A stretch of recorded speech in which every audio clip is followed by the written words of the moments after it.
Hai, Assalamualaikum dan salam sejahtera. Hari ini kita ada sedikit perkongsian masalah tentang customer kita yang mencari kereta bajet dalam 70k tapi ada family, ada 4 orang anak, 5 orang anak. Tapi diorang kata kalau beli kereta dalam bajet tu biasanya akan dapat kereta 5 seater ataupun 7 seater 5 campur 2. Jadi diorang berpendapat 5 campur 2 kurang selesa sebabnya seat belakang sekali tu untuk anak-anak yang dalam usia bawah 10 tahun okey, tapi kalau dah masuk sekolah menengah darjah 6, 12 tahun ada masalah, diorang akan komplain jalan jauh sempit, kaki bengkok, penat apa semua. Okey, hari ini kita ada penyelesaian masalah kita tentang kereta yang ramai orang tak perasan dan terlepas pandang, tapi kereta ni berbaloi value for money untuk kereta nilai second hand dan dia menjimatkan minyak. Okey, jom kita tengok Hyundai Starex. Siapa pernah terfikir tentang kereta ni harga sekarang dan dulu harga dia berapa? Dulu masa dia baru dilancarkan pada ni adalah unit terpakai tahun 2014.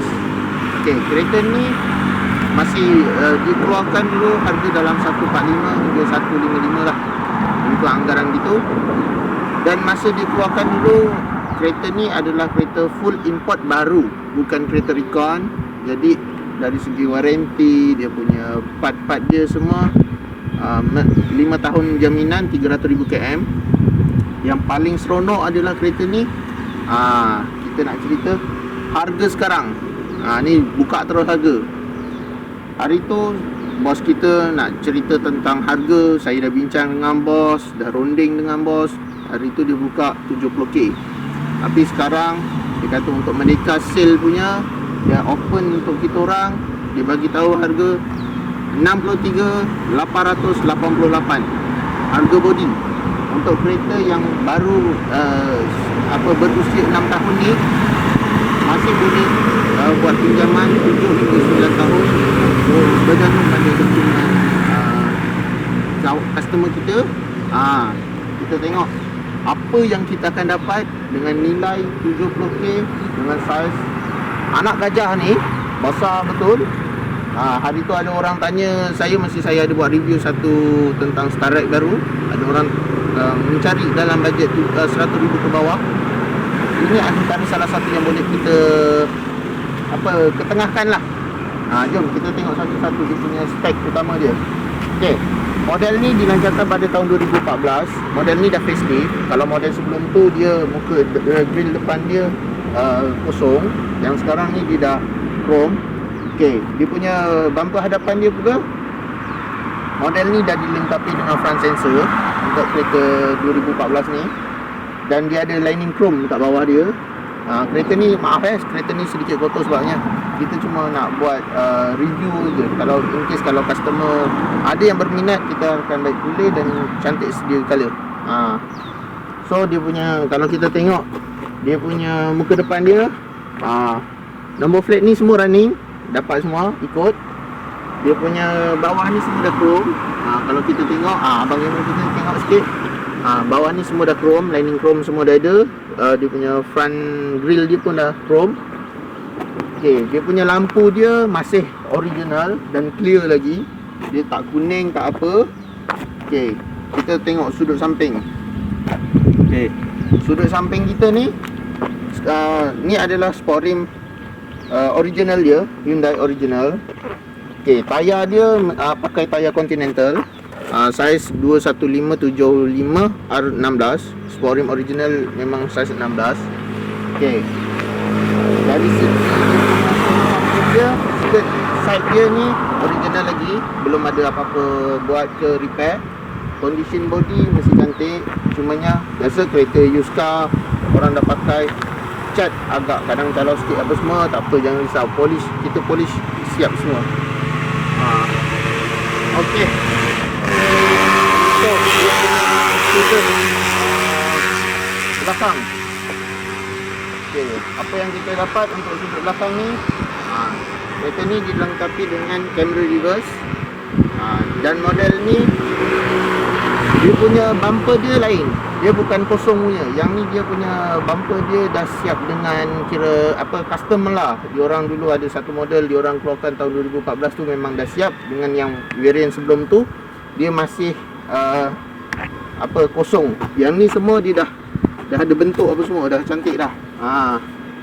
Okey. Dari segi dia punya spoiler, ni spoiler original dia. Lampu brake semua masih ada. Ni model Royal. Orang dulu dia orang panggil Starrett, Grand Starrett Royal, tapi sekarang untuk model baru 2018 akhir tahun, dia orang dah tukar kepada Hyundai Starrett Executive dan yang high spec dia Prime lah. Itu saja. Okey, dari samping sebelah kiri pula.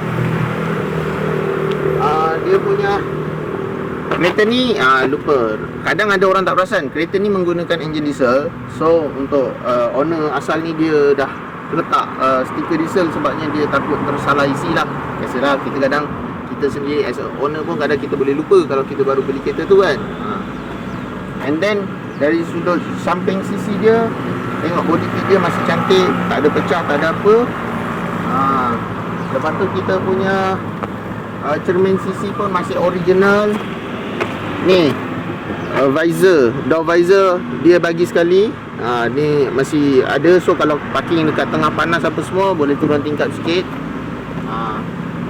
Okey, jom kita tengok sudut dalam dia macam mana. Okey, kita buka daripada kiri lah.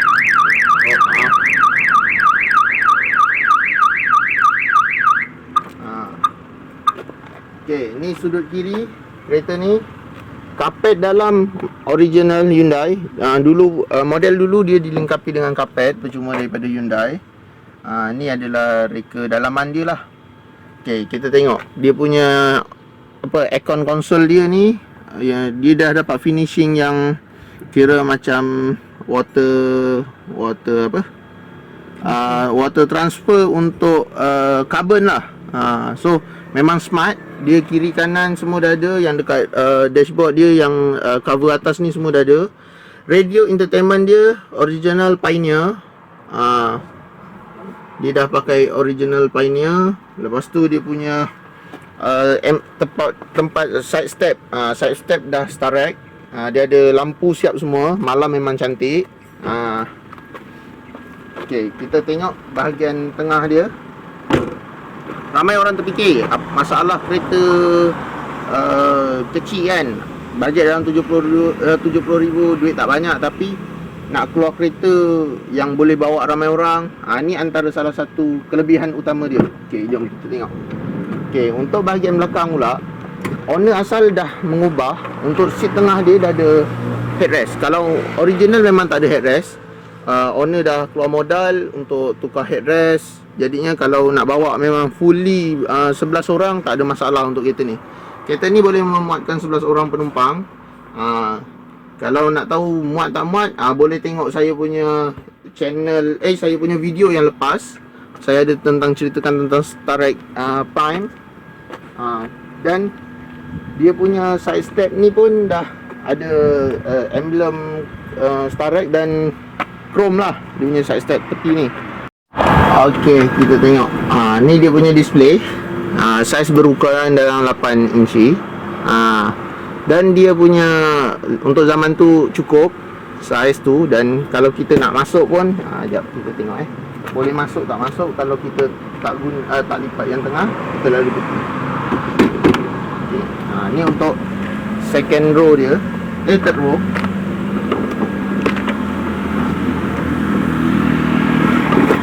Okay. Third row size, kalau kita tengok ukuran saya ketinggian 175 cm. Kaki mesti tak langgar langsung depan. Waktu yang belakang kita boleh sandangkan lagi. Dan kita boleh duduk dengan selesa. Aircon semua kiri kanan semua ada. So setiap baris ada aircon. Jadi tak ada masalah untuk aircon. Okay. Lupa tadi saya nak terangkan tentang dia punya boot space kan. Kita nak tengok boot space dia macam mana. Okey, jom.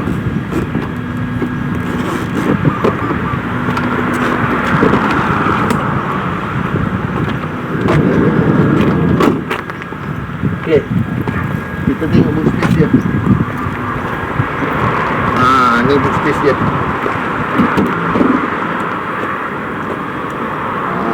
Okay.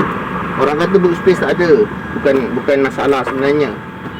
Kereta ni besar, kita diberi pilihan untuk sama ada kita nak keselesaan dalaman ataupun ruang bagasi yang luas.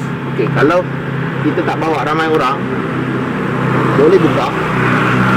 Satu, dari skru kiri kanan boleh buka, tinggal rumah. Jadinya kita tinggal ada 8 seat. Okey. Tapi kalau kita tak nak tanggalkan, tapi kita nak space lebih besar sedikit, bawa barang pergi Ion ke apa kan, okey, kita boleh tolak. Untuk model 2013 ke atas, dia orang dah dapat railing ni dah sampai hujung. Kalau untuk model 2010, railing dia last kat sini. So dia tambah lebih kurang dalam satu jengkal ni, lebih kurang 3 inci dia tambah. Jadinya space belakang tu dia boleh tambah kaki untuk ruang lega lutut. Kalau model sebelum tu dia agak sempit. Jadi model ni dia dah ditambah gaya. Dan kalau kita sendiri nak tambah lagi space, tak nak bawa orang dan nak bawa barang lebih, kita boleh lipatkan seat yang berada dekat tengah. Betul tak? Cukup untuk bawa 4 luggage bag, dan kita boleh susun sampai atas. Sebab kereta ni bentuk Starrett ni dia agak boxy sikit. Jadi space ujung-ujung ni kita boleh ambil ruang space penuh. Tu kelebihan dia. Okey, nanti kita akan tengok macam mana kita nak dia punya feel pemanduan pada dalam bandar, dan kita punya power sama ada cukup ke tak. Okey. Sekarang kita nak tunjuk dia punya pemanduan dekat atas jalan. Ni kita tengok kalau kita nak ambil parking lah, contoh lah kita nak ambil parking, kita tengok, kita try parking kat depan macam mana. Kita boleh parking menegak, kita boleh parking dengan mudah ataupun tidak. Sebab kereta ni saiz dia berukuran panjang lebih kurang 5 meter. Jadi kalau contoh macam ni kita nak ambil parkingan sini kanan, okey, kita masuk. Okey, nampak kereta ni memang besar. Kalau kita sendiri memandu, nampak memang rasa besar lah. Tapi bila kita dah pegang steering drive tu, memang tak ada masalah. Sebab kereta ni tinggi. Satu, kereta ni tinggi, kita boleh nampak belakang ekor kereta ni, kita boleh nampak. Jadi sebenarnya utama untuk sesebuah kereta tu adalah ni. Dan kita punya kamera reverse, tengok. Kita ada kamera reverse, so tak ada masalah untuk kita ni lah, kita parking, cari line apa semua, tak ada masalah. Okay, kalau kita tengok kita parking daripada sudut sisi macam mana. Jom kita tengok. Dari segi tuning radius dia memang selesa. Tengok kereta ni, dia punya cara bawa tu kita tak ada rasa macam takut sebab dia besar ke apa. Okey, dia macam kereta biasa lagi. Kita boleh memandu dengan normal, kita tak rasa macam teragak-agak. Okey, jom kita tengok kita parking sisi. Ni kita parking sisi. Tengok kita parking sisi. Tak confident jangan risau, depan ada sensor. Okay, kalau jenis orang yang ada, setengah orang yang dia suka parking eco kan. Kalau parking eco kita akan nampak.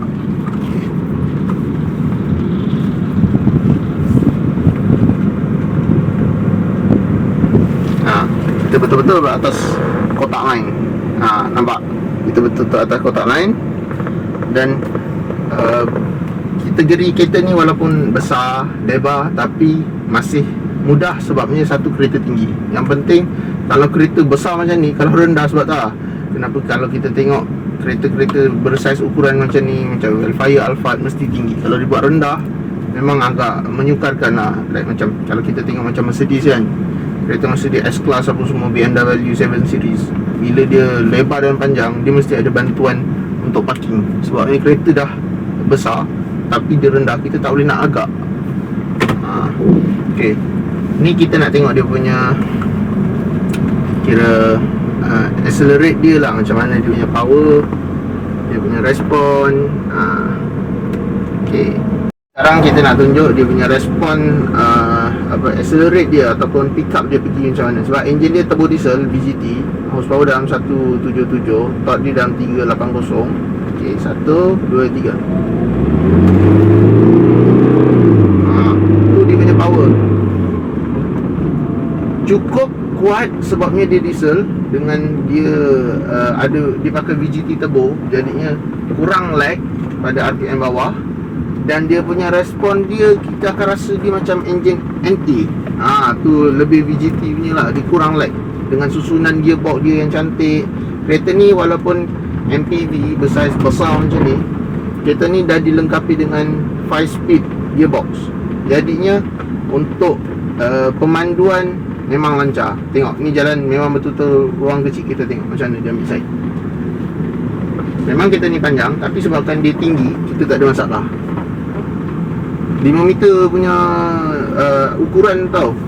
Jadi kita mudah sebenarnya.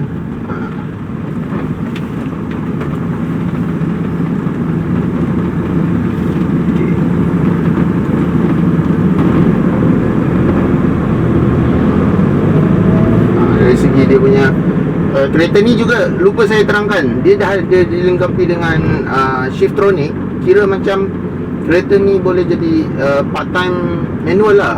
Okay, cara dia select ke kiri.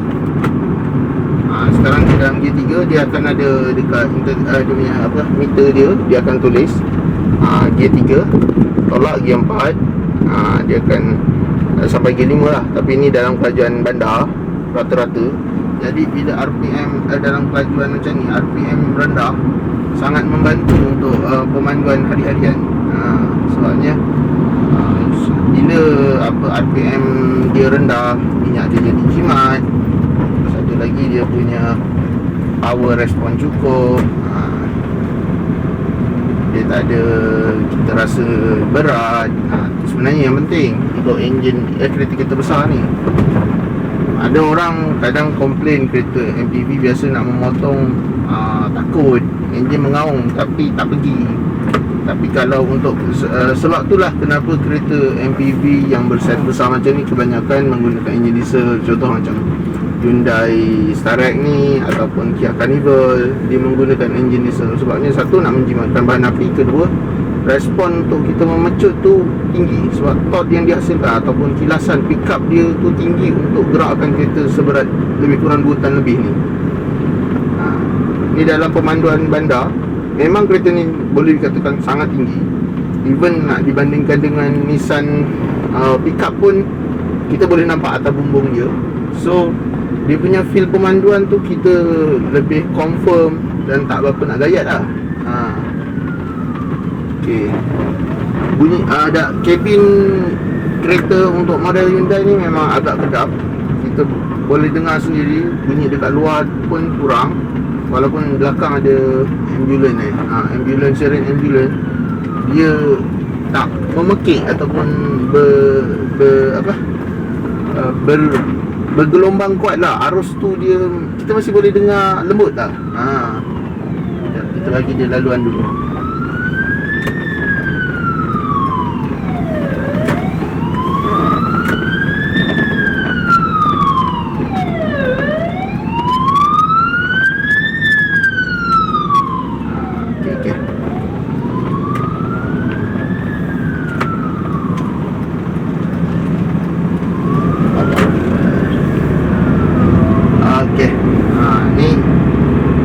Kita memandu dekat bandar macam ni lah. Ni gear mode manual, masuk gear 2, masuk gear 3. Manual mode dia masih dalam keadaan cantik. Maknanya kalau boleh masuk gear manual apa semua ni, maknanya gearbox masih tune, tak ada masalah. Owner pun jenis sangat menjaga. Bila ada rosak, tentang kerosakan aja dia akan terus repair. So kereta ni kategori yang masih good condition lah, top condition. Body masih cantik, tak ada accident apa semua. Dan dia punya engine dan gearbox dia dijaga dengan ori.